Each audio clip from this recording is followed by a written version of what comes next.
이 머리도 살짝 나오는데? 앞머리 나오는데 네? 이 앞머리 나와. 딱.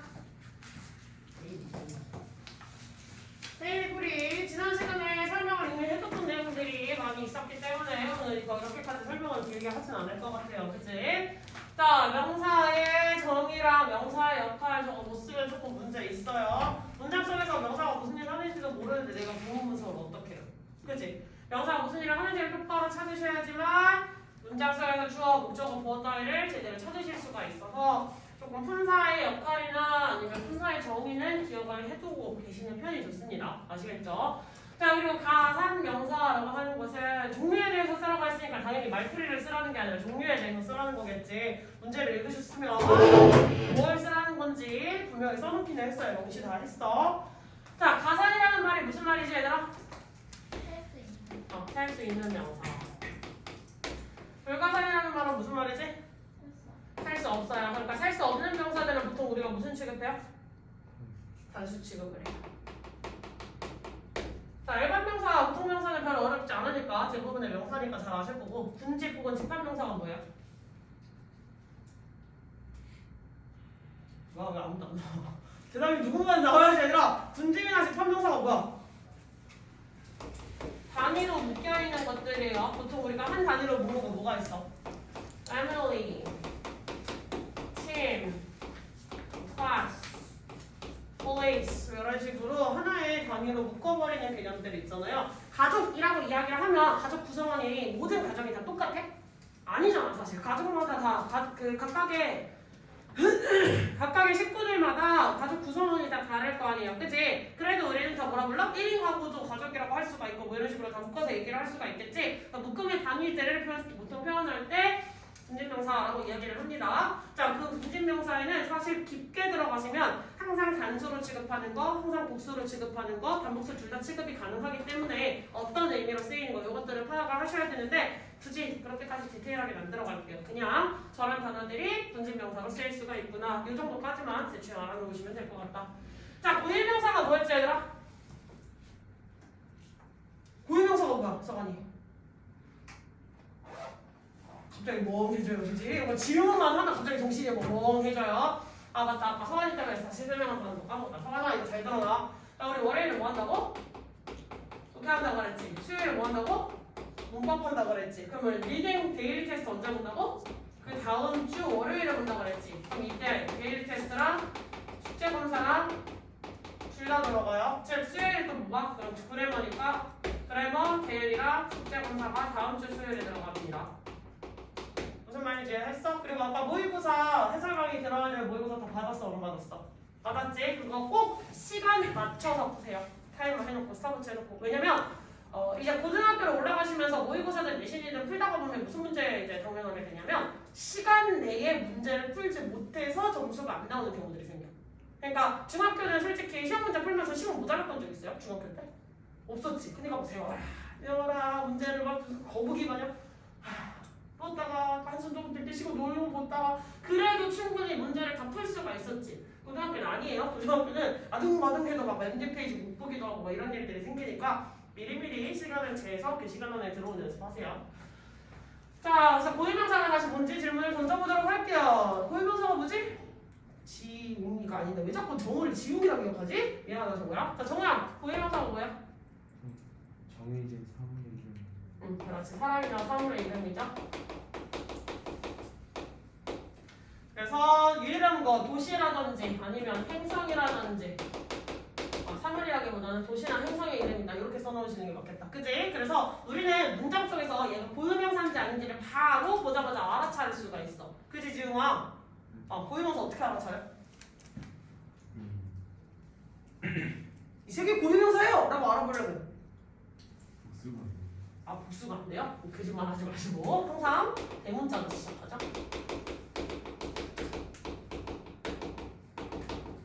이게 특징입니다. 그래서 문장에서 내가 처음 보는 단어가 나왔어. 근데 대명자야. 그러면 고유명사 이러고 넘어가시면 돼요. 알겠지? 뭔가를 말하는 거구나. 네, 그러고 넘어가세요. 됐지? 자, 그러면 물질명사는 뭐지 얘들아? 수연아, 물질명사가 뭐야? 예시. 이거 정의를 말 못하겠으면 예시를 얘기해 주셔도 돼요. 공기 또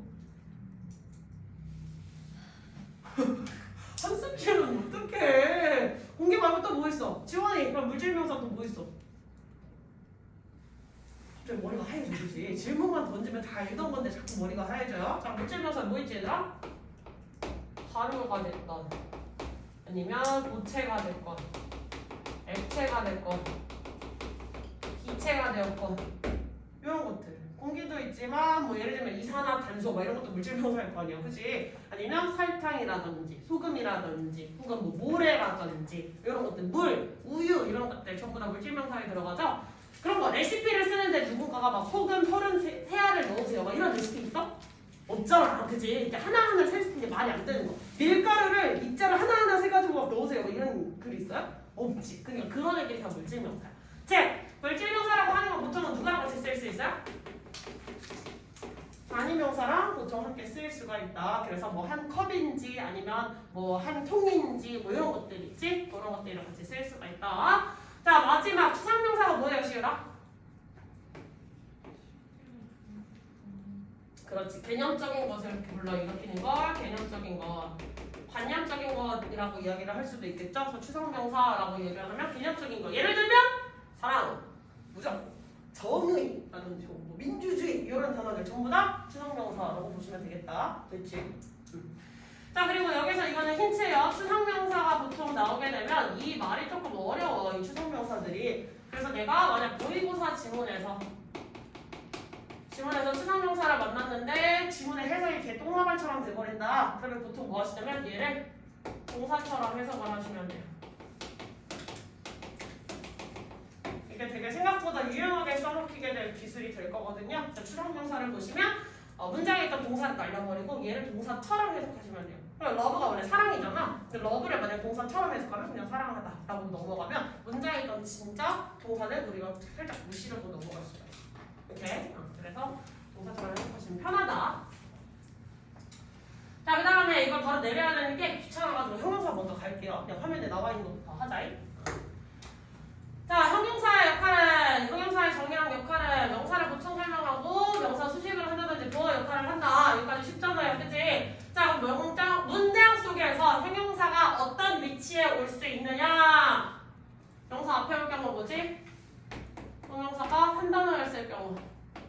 뒤에 올 경우는 어떤 경우? 형용사가 두 단어 이상일 경우. 두 단어 이상이라는 게 무슨 말이야? 두 단어 이상이 무슨 말이야? 예를 들면 2 플러스 동사원이야. 최소한 몇 단어야? 두 단어로 시작하지. 혹은 타동사에 ing 붙여버리면 타동사에 붙여올 테니까 당연히 두 단어 이상이 있겠지. 혹은 뭐 전명구가 될 수도 있는 거. 이런 식으로 두 단어 이상이 돼서 늘어져 있게 될 경우에는 뒤에서 수식을 해줘야 된다. 자, 뒤에서 수식하는 걸 뭐라고 불러요? 한자로? 후치 수식. 뒤에서 뒤에 위치에서 앞을 꾸며준다. 요거예요. 자, 그 다음에 띵, 원, 바디로 끝나는 부정대명사의 경우도 뒤에서 꾸며준다고 그랬지. 그럼 띵원 바디, 얘네 조합이 안 했잖아요. 자, 띵원 바디는 어떤 단어들이랑 조합이 될 수 있었지? 그렇지. every, 또? some, 또? 뭐라고? 어떤 거? any, 그렇지. 또? 마지막. 나 진짜 제일 싫어하는 거 이거거든? nothing 나오잖아요. 그럼 얘들아, 이거 누굴 결합한 거야? 그럼 나시어라고 이야기하는 새끼 있거든요. 나 플러스 힘이냐? 아니겠지. 이거 이렇게 쪼개시면 절대 안 되고 이렇게 쪼개셔야 돼요. 그지? 그러니까 누구랑 합쳐졌다? 누구랑 합쳐졌다. 발음만 나띵이라고 되는 거지 노 플러스 띵이에요. 무슨 말인지 이해했어? 절대 나 플러스 힘이에요 하시면 안 돼. 알겠지? 이렇게 결합이 되는 이 단어들 everything, something, anything, nothing 다 결합될 수가 있지. 이런 식으로 결합될 수 있는 단어들도 부정대명사라고 불러줄 수 있고 이런 단어들의 특징은 형용사가 뒤에서 꾸며줘야 되지. 자, 문제 한 개 더 갈게요. 투부정사가 만약에 얘네를 꾸며주고 싶어서 투부정사의 형용사적 문법이 나와서 얘네를 꾸며주고 싶었어. 순서 어떻게 써야 돼? 두 단어가 한꺼번에 한 명사를 꾸며줄 경우 순서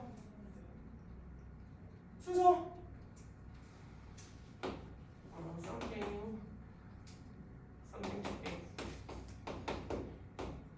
something or 자, 요거를 합쳐줬을 거야. 그럼 뭐라고 써? something or to it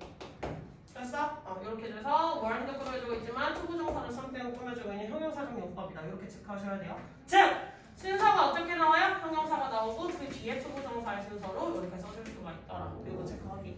오케이.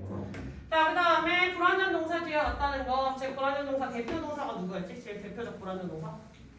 비동사가 있었죠. 그래서 주격보, 목적어 뒤에 온 거는 목적격보로 쓰인 거겠죠. 됐습니까? 내려온다.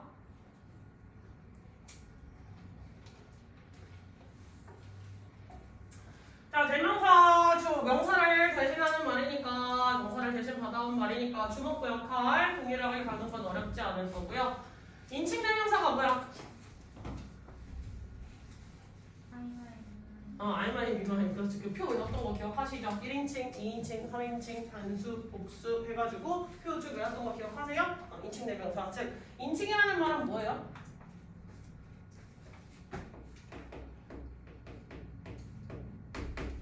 시점이라고 보시면 됩니다.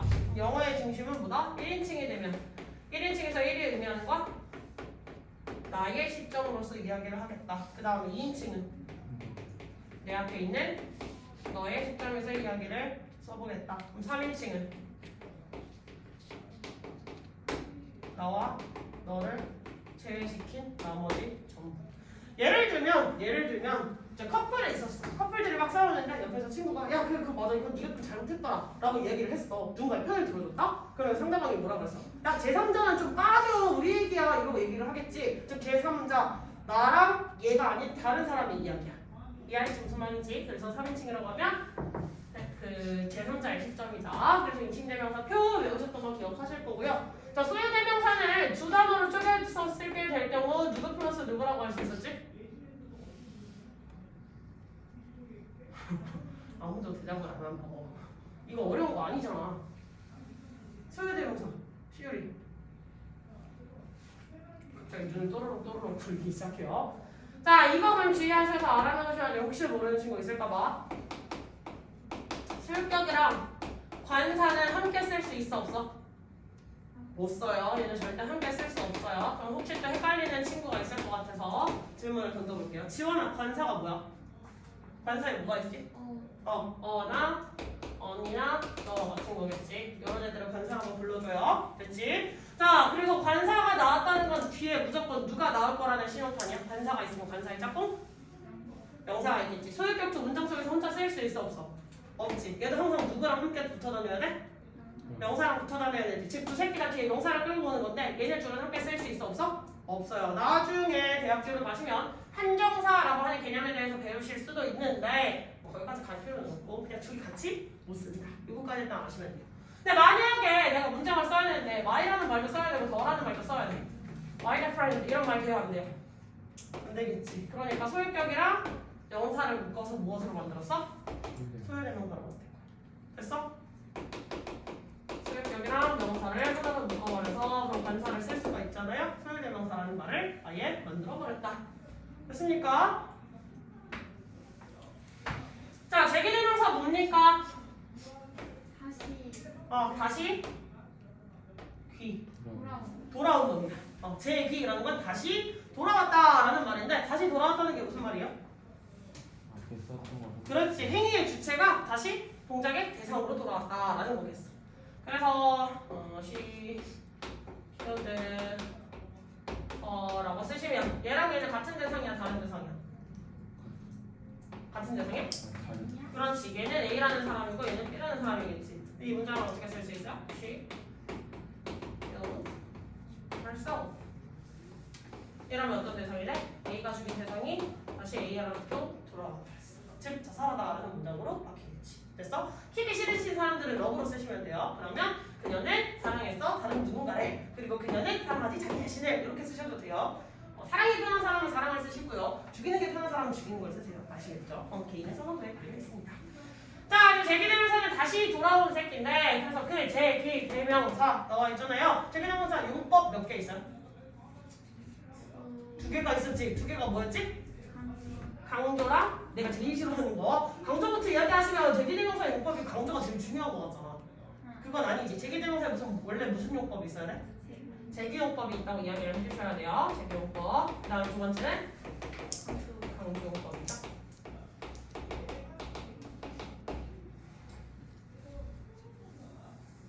강조용법이죠. 그럼 대기용법은 보통은 주어가 목적어 자리로 다시 한번 돌아왔을 때 이렇게 쓰인 거겠지. 그러니까 얘 품사는 말 그대로 대명사로 쓰인 게 맞아요. 그리고 얘는 생략 이동 가능할까 불가능할까? 생략이 가능해요 불가능해요? She killed herself라고 했는데 그럼 얘 지금 생략하면 목적어 있어 없어? 없어지겠지. 그럼 얘 생략하면 돼 안 돼? 안 되겠지. 강조용법이라는 거 문장에서 무엇으로 쓰인 거 그냥 말 그대로 주어나 목적어 구어를 강조 해주기 위해 쓴 거겠지. 모든 강조용법에 공통점이 있어서 뭘 할 수 있지?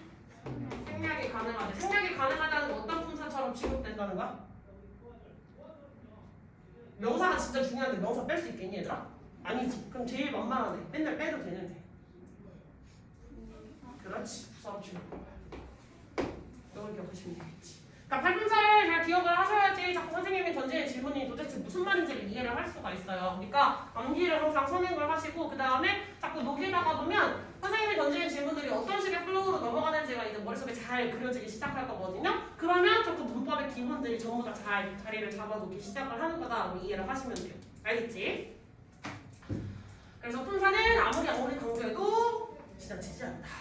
품사를 정말 기본으로 해서 항상 외우셔야 돼요. 그러니까 단어를 외우실 때 뜻만 대충 외우시면 의미가 있다 없다? 의미 하나도 없다. 단어 외우실 때 반드시 이 단어의 품사가 무엇인지를 기억하시고요. 혹은 품사가 여러 개일 경우 똑같은 스펠링인데 품사가 여러 개일 경우도 항상 주의해서 외우셔야 돼요. 그거 진짜 중요해요. 그게 언제가 제일 빛을 발하냐면 고등학교 서술형 평가고시도 제일 빛을 발하실 거예요. 아시겠죠? 특히 안국고를 걸리게 된 불우한 영혼들은 힘내세요. 자, 지시대명사에 뭐 있어? this 혹은 또 this those 나오셔야 되겠죠? 즉 지시대명사 가리키는 거 지칭하는 거예요. 지시대명사가 어떤 문제 유형의 가장 큰 힌트가 되어주지? 순서 문제를 찾으실 때는 지시대명사 정신 똑바로 차리고 찾으세요. 알겠죠? A, C, B인지 B, A, C인지 순서 이렇게 대열을 말 그대로 하는 것도 있고 다음 중 문장은 흐름에 맞춰 뛰어나올 자리를 고르시오라고 나와 있는 것들도 있을 거예요. 혹은 흐름과 무관한 이제 잘 파악을 해야 되니까 흐름 부분 일단 빼놓고 그걸 뺀 나머지 기본적인 흐름 문제들은 지시대명사 혹은 관사 혹은 인칭대명사를 똑바로 파악하신다면 문제 답의 근거를 정확하게 말하실 수 있을 겁니다. 근데 대충 해석으로 자꾸 키워 맞추기 하시잖아요. 얘도 되는 것 같고 쟤도 되는 것 같고 무슨 말인지 모르겠네. 이렇게 흘러가는 확률이 높으니까 늘 지시대명사 나오면 그거 하고 있지 말고 얘가 가리키는 대상이 뭔지 얘가 뭘 말하는 건지를 꼭 해석을 하는 습관을 기르세요. 알겠지? 자, 그 다음에 부정대명사 뭐 있지? 그렇지. 부정대명사, 부정어원 혹은 무한인지 이렇게 써주시는 거겠지? 부정대명사 언제 써? 부정대명사 언제 쓸까? 안 써? 부정대명사 언제 써? 대상이 명확하지 않을 때 씁니다. 대상이 명확하지 않을 때. 대상이 명확하지 않다는 게 무슨 말이냐면 보통 뭘 살 때. 가게에서 옷 살 때라든지 펜 살 때라든지 예를 들면 그런 거야. 나 이 지우개 원해 라고 했어. 나도 이거 살래 라고 이야기를 만약에 했다? 그러면 이 지금 의주의 지우개를 누가 가져가겠다는 거야? 아니지. 문구점에 가서 의주가 쓰고 있는 이 지우개랑 똑같은 걸 가서 그냥 하나를 사오겠다는 거지. 공장에서 엄청 많이 찍어져 나오잖아. 그러니까 원이라고 이야기를 할 수가 있는데 나 이거 줘 라고 하면 의주가 쓰던 이 지우개를 나에게 줘 라는 말이 되는 거야. 그때는 부정대명사 쓸 수 있어 없어? 없지. 대상이 명확하니까. 그때는 인칭대명사. 자, 이런 차이가 있는 게 기본적인 부정대명사고요. 부정대명사 이야기하실 때도 혹은 어떤 거? 순서에 무관할 경우. 순서가 무관할 경우. 예를 들면 내가 고양이를 3마리를 키웠다. 그럼 고양이 3마리에 대해서 설명을 할 때 고양이 3마리를 설명할 때 순서가 중요해요? 순서 중요하지 않지. 그냥 눈에 띄는 놈 하나 말해서 one, 두 번째로 눈에 띄는 놈 another, 마지막 한 마리 the other 이렇게 이야기를 해주면 되겠지. 즉 부정대명사에서 더가 붙는 순간 어떤 의미가 돼? 이런 식으로 나올 거예요. The other 혹은 the others 이런 식으로 나오는데 요 더가 붙는 순간 의미가 어떻게 돼? 부정대명사에 더가 붙었다는 게 무슨 뜻이야? 나머지 전부를 의미해요. 나머지 전부. 이해했어?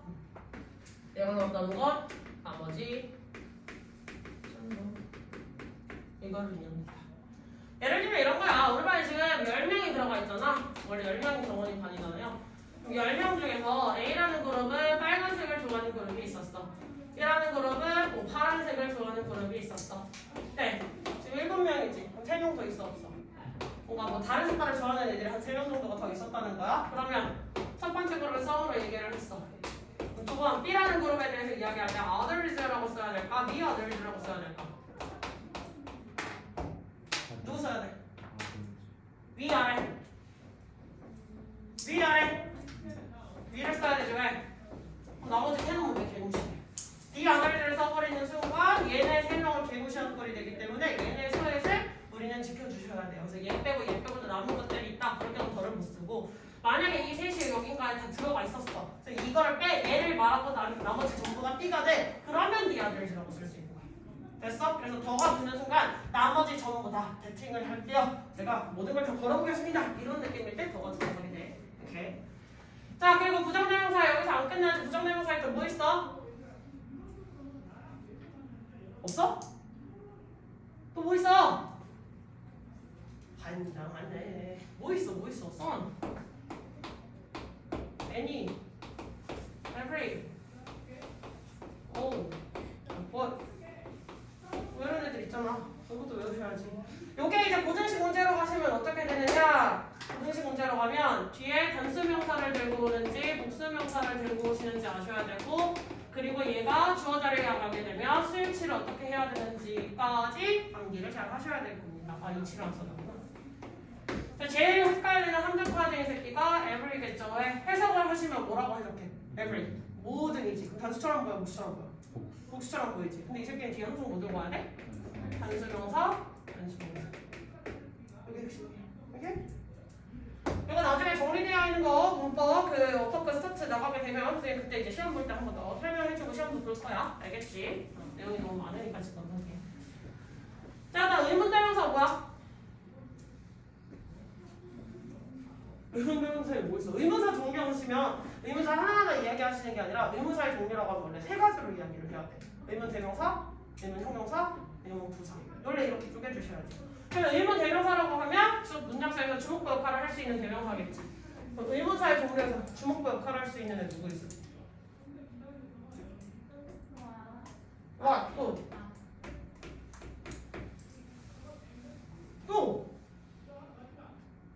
위치 또 누가 내 머리에 똥 쌌어 물어볼 수 있는 거잖아. 그치? 누가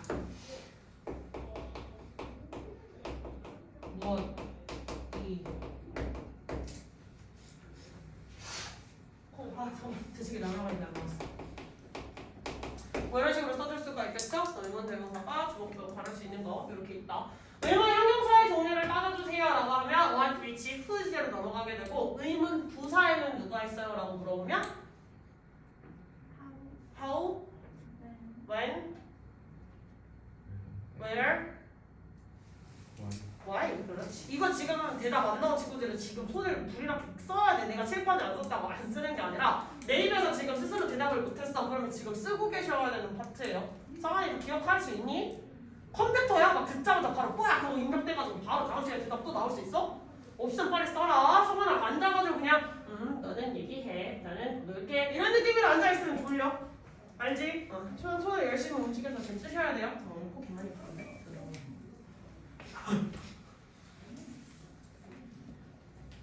의문 대명사 있고 의문 대명사 말고 의문 부사 중에서도 좀 중요한 놈이 하나가 있었는데 뭐 있었지? 고등 이제 서술을 하시면서 많이 헷갈리는데 자, 하우라는 새끼는 조금 독특해요. 하우는 지금 혼자서도 올 수 있어요. 그때 뜻은? 어떻게? 라는 뜻이 있었지. 근데 하우는 뒤에 누굴 가지고 올 수도 있었어. 얘가 소식하는?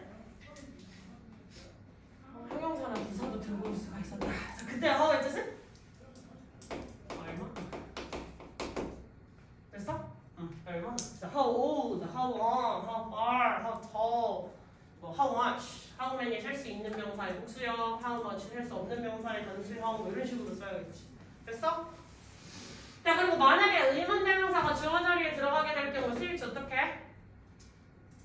단수 취급하셔야 돼요. 늘 확실하게 우리가 복수라고 알 수 있는 게 아니라면 무조건 항상 단수 취급을 하는 습성이 있어요. 영어는 애매하면 단수 취급 생각하시면 돼요. 알겠지?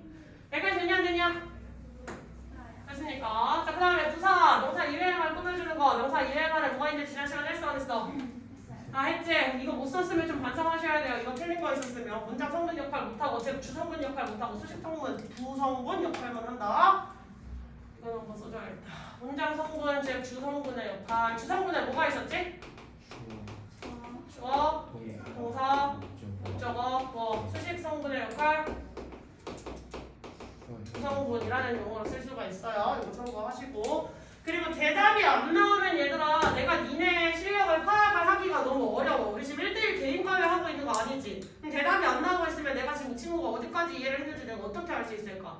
물론 그걸 파악을 하기 위해 선생님이 데일리를 1대1로 하나씩 다 꼼꼼하게 살펴보는 편이기는 한데 수업 시간에 가능한 이 대답이 틀리더라도 돌아 나오시는 게 선생님이 파악하기가 제일 좋아요. 그래서 개별적으로 조금 더 맞춤 클리닝을 해주든 뭘 해주든 선생님이 그렇게 좀 손을 봐주기가 더 편하다는 얘기야. 알겠지?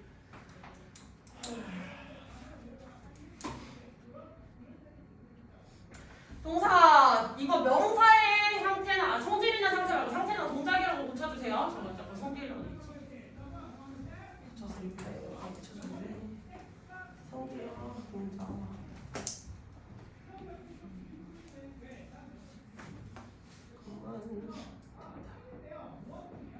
그래서 동사라고 하면 주어의 동작이나 상태를 설명하는 말, 동사 역할을 한다. 얘기 다 했었고 완전동사, 불완전동사, 자동사, 타동사, 수요동사까지 지난 시간에 설명했어 안 했어? 설명 다 했던 내용이니까 두 번은 안 할게요. 조금 귀찮아요. 자, 전치사의 정의랑 역할, 명사 앞에 위치하는 말, 밥 전자에 위치할 치자를 쓰겠죠. 그래서 명사의 앞에 항상 위치한다는 게 전치사고요. 전치사의 역할은 앞에 있는 말과 뒤에 명사를 연결해주는 연결사의 역할입니다. 이거 되게 중요해요.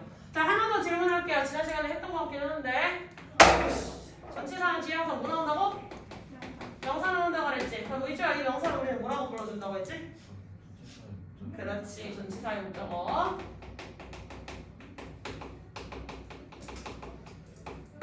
이렇게 됐죠? 자, 다음에 접속사 지난 시간에 이미 정의 다 했었고 두 번 설명하기 귀찮고 종류도 등의상관 동속 얘기했어 안 했어? 얘기했어. 그리고 상관접속사의 제일 문제 포인트 뭐가 될 거라고? 병렬 연결될 거예요. 그래서 A랑 B 자리에 동등한 것을 연결하셔야 된다. 동일한 모양으로 들어가야 된다. 감탄사는 그리고 내가 구문 구성이 좀 어려워요 하는 친구들은 이 2번 문제 진짜 별표 많이 치시고 이거 똑바로 외워주세요. 왜? 어디가 좋아인지 너무 애매하다라고 하실 경우는 이 정의에 따라서 문장 성분을 찾아보시면 돼요.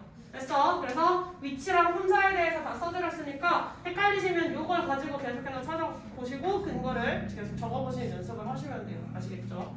혹시 설명 필요한 부분 있었니 얘들아? 없었지? 오케이 넘어가자. 다음에 불완전 동사 22가지 중에서 기억나는 가사라고 말씀드렸었는데 중간에 나와 있는 되다라는 동사는 상태동사라고 기억을 하시면 됩니다. 상태동사. 동사고 감각동사, 유지동사. 감각동사의 특징은 뭐야? 너 하지 않았냐? 감각동사의 특징 뭐지? 대답이 안 나오는데 감각동사는 뒤에 어떤 모양을 두고 볼 수 있었어? 어? 뭐라고? VING 아니지? 그거는 지각동사 지금 기억하신 것 같아요. 감각동사는 몇 형식이지? 2형식 동사였죠. 자, 2형식 동사라는 건 뒤에 뭐가 나와요? 보어가 나와. 주격 보어가. 근데 주격 보어 자리에 원래 들어갈 수 있는 품사? 원래 명사, 형용사, 명사, 대명사, 형용사 3개가 들어갈 수 있지. 근데 감각동사는 조금 특이해요. 지가 원하는 것만 취해요. 얘는 이 자리에 누가 들어갈 수 있어? 형용사밖에 원래 안 됐지. 근데 누구도 추가로 꼽살이 껴줬어? 명사를 쓰려면 마이크 명사의 형태로 쓰셔야 되죠.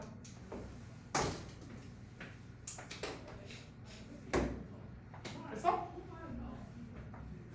이거 다 쉽지 않습니까? 이거 암기해 놓으시면 왜냐면 이거 고우가 보통 우리는 무슨 뜻이라고 알고 있어요, 얘들아? 가다, come, run, 뭐 뛰다, 운영하다, 뭐 이런 뜻으로 알고 있지. 근데 뒤에 나오는 대상이 합쳐져서 go bad 이러면 뭐 안 좋게 가는 거야?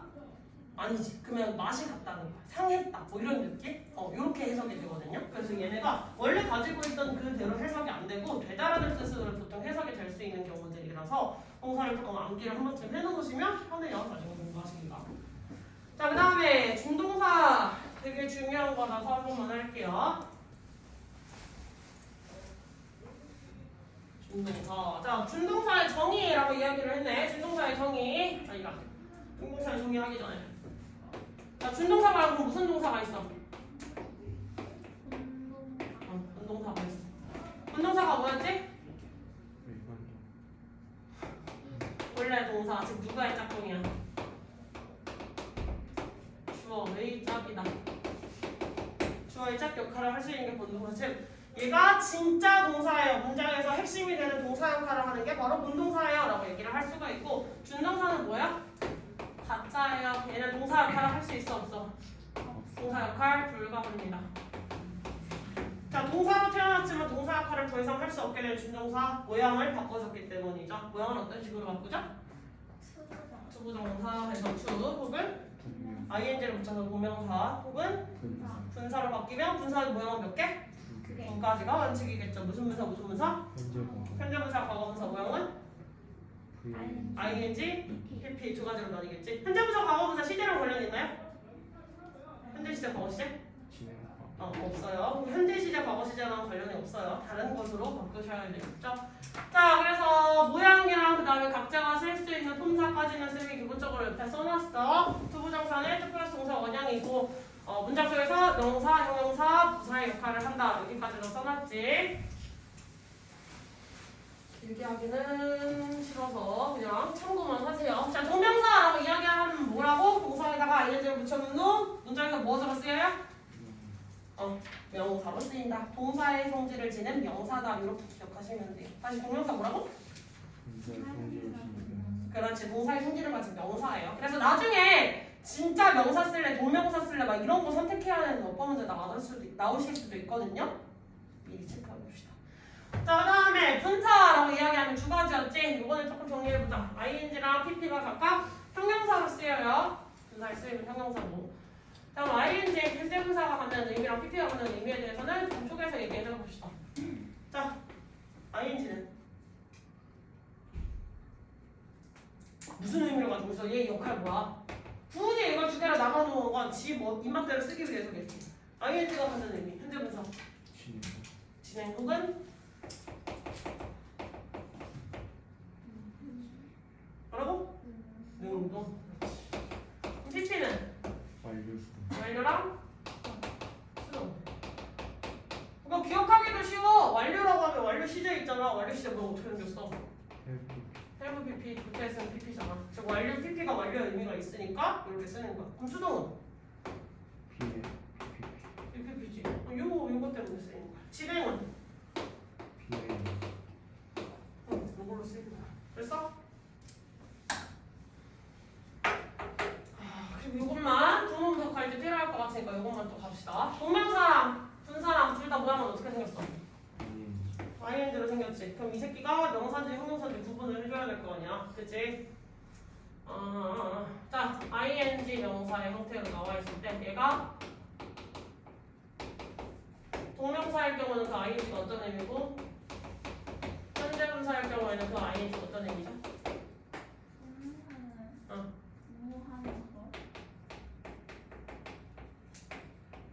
슬리핑 베이비라고 하면 아이에 대한 뭘 얘기해 주는 거야? 명사의 상태.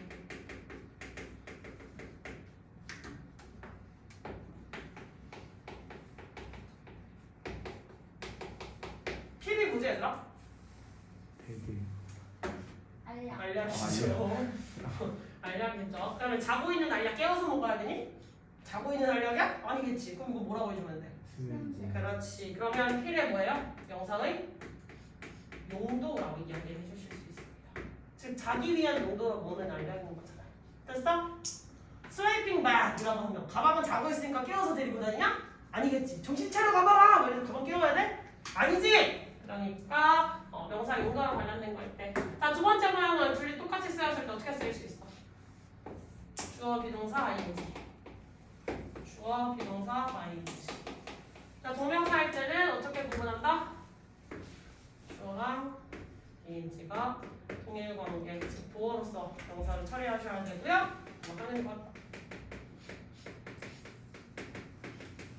작업이 이렇게 되겠지. 현대분사할 때는 주어랑 ing가 이퀄 관계를 성립할 수가 없고요. 얘는 be 플러스 ing 전체가 동사입니다. 그래서 하는 중이다.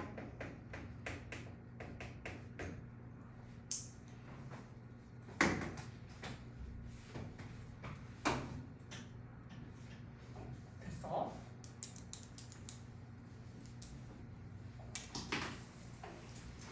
자, 이거 동사의 특징에 대해서 왜 알아보면 좋냐면 우리 준동사 할 때도 동사의 특징을 고스란히 가지고 있어서 니네가 추가적으로 배우게 될 문법이 있어. 원래 동사의 짝꿍 주어라고 할 수 있지 얘들아. 그러면 준동사에도 주어 있어 없어? 있어요. 응. 그걸 뭐라고 불러? 의미상. 그렇지. 진짜 주어가 아니니까 의미상의 주어를 붙여주는 거야. 왜? 투부정사의 동작 대상이 진짜 주어랑 달라. 그럼 의미상의 주어 넣어줘야 되지. 동명사의 동작을 할 대상이 문장 속에 없어. 그럼 소유격이나 목적격으로 뭐라고 넣어주셔야겠지. 걔가 바로 의미상의 주어. 그러니까 왜 투부정사의 의미상의 주어가 있고 동명사의 의미상의 주어가 있는지를 생각을 해보시면 동사의 특징을 원래 그대로 가지고 왔기 때문이에요. 즉 주어를 갖는다라는 특징으로 인해 우리는 의미상의 주어를 배웁니다. 의미상의 주어를 배우셔요. 줄이지 말고 줘. 자, 의미상의 주어는 뭐라고? 운동사의 짝이 진짜 주어가 아니다. 그 다음에 동작의 주체는 준동사. 동작의 주체를 써주기 위해서. 그러면 투부정사의 의주가 있고 동명사의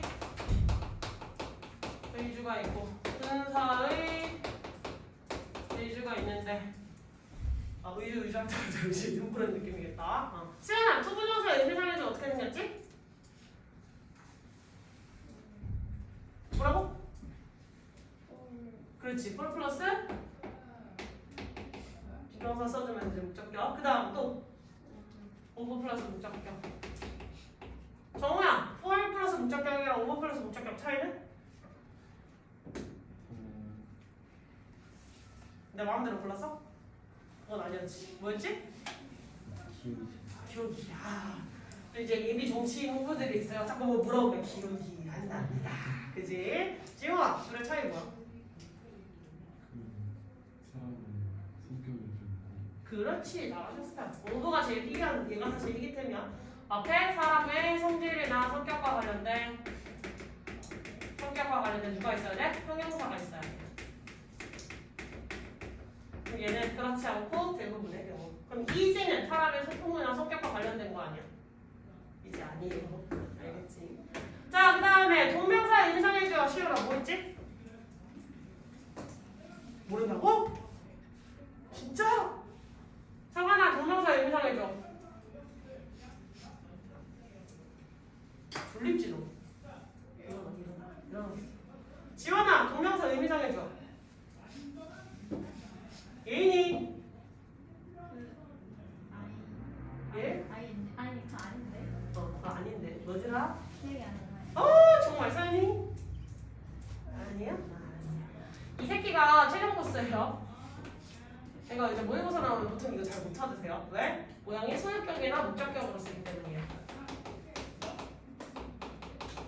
나중에 이제 모의고사 시험에 나오면 쌤이 너무 물어보도록 할 거예요. 알겠지? 소유격이나 목적격으로 되어 있어서 얘는 모양이 특이하니까 투부정사 의미상의 주어는 사실상 찾기가 굉장히 편하거든요. 근데 동명사의 의미상의 주어는 얘가 수식을 하고 있던 건지 의미상의 주어인지 구분을 잘 못하시는 경우들이 많습니다. 차라리 소유격이면 괜찮아. 문제는 목적격일 때. 됐어? 분사의 의미상의 주어는 일반적으로 잘 안 쓰이지. 형용사로 쓰이는 거니까. 분사 부분의 의미상의 주어를 우리는 찾아볼 거다. 분사 부분의 의미상의 주어는 누구예요? 주자의 주어겠죠? 됐어? 자, 그래서 타동사의 경우 목적어를 가질 수 있고 불완전 동사의 경우 보어를 가질 수 있다. 그래서 투부정사, 투 플러스 동사 원형만 쓰는 게 아니라 동사 원형 자리에 들어간 그 동사가 무엇이냐에 따라서 그 뒤에 추가로 달라붙여야 되면 충분히 추가로 붙잖아. 예를 들면 투 플러스 메이크였어. 그럼 뭐라고 쓸 수 있어? 그럼 뒤에 목적어도 있고 목적격 보어도 있고 메이크의 목적어 메이크의 목적격 보어 다 나올 수 있겠지. 이렇게 덩어리가 형성이 된다는 거 기억하시면 되고. 시제를 담당한다. 원래 영어의 시제 몇 개야? 본동사의 시제. 12시. 12개가 지금.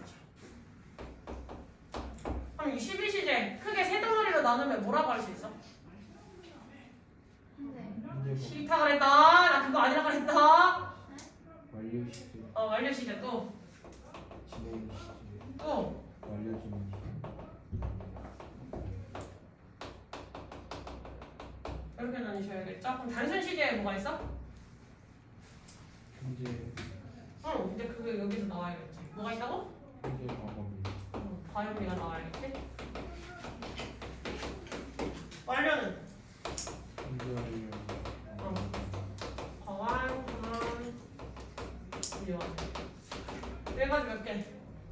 6개지. 3개. 3개. 그럼 진행이 몇 개야? 6개가 있다는 거네. 그럼 진행 어떻게 붙여? 이 6개에다가 그냥 진행을 붙여버리면 되겠지. 됐어? 그럼 과거 진행, 현재 진행, 미래 진행. 과거 완료 진행, 현재 완료 진행, 미래 완료 진행. 이렇게 쓸 수 있겠네. 자, 이거는 본동사의 시제예요. 본동사의 시제. 근데 우리 지금 누구랑 같이 결합해서 얘기하고 있었지? 준동사의 시제를 얘기해야겠지. 그럼 준동사의 시제 뭐 배웠어? 안 배웠어? 준동사의 시제. 이제 고등은 투부정사 6번 물어보는 유치한 거 안 나와. 투부정사 쓸래? to 플러스 동사 원형 쓸래? to have pp 쓸래? 이런 거 나와. 혹은 그거 둘 중에 하나 선택하는 게 아니라 은근슬쩍 그 자리에 써놓고 잘못 쓴 건데 못 알아보니? 뭐 이런 식으로 이제 물어보는 문제들이 나온 거야. 됐어? 즉 무슨 시제가 있지? now 준동사야? 투부정사 동명사 분사의 구문으로 쓰였을 때 다 똑같아요. 시제 몇 개 있어? 2개. 1개밖에 없으면 안 물어봤겠지. 시제가 없겠지. 그러면 무시제겠지. 1개밖에 없으면 2개밖에 안 돼. 12개에서 2개 박조구만 들었어. 자, 무슨 시제? 무슨 시제? 현재. 진행 시제 완료 시제. 저희 다 단순 시제랑 완료 시제입니다.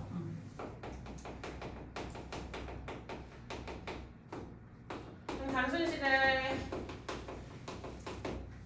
시제가 의미하는 거.